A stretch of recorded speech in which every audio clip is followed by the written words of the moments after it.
আসসালামু আলাইকুম প্রিয় দেশবাসী। আপনাদেরকে একটা সত্যি কথা বলি, হ্যাঁ, আপনারা যদি সৌদি আরব আসতে চান, বুলেছিল দালালের মাধ্যমে আসবেন না, আইলে প্রতারিত হবেন। ঠিক আছে, দালাল আপনাকে সল্লা দিবে, ভালো কাজ, 1500 টাকা স্যালারি, কোম্পানি।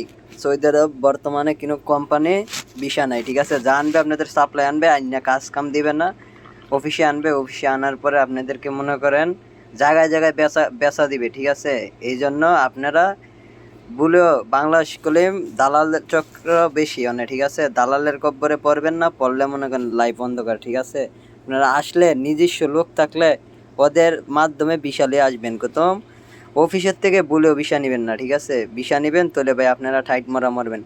কথাটা ভাই আপনাদের কাছে খারাপ লাগলো ভাই, যেটা সত্যি এটা আমি আপনাদেরকে বললাম, কিন্তু মাইন্ড করে না। ঠিক আছে, আসলো বুঝে শুনে আসবেন, সৌদি আরবের অবস্থা বহুত খারাপ।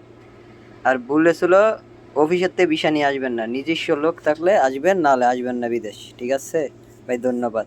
ভালো লাগলে ভিডিওটা শেয়ার করে দিবেন অন্যজনকে দেখার জন্য। ঠিক আছে।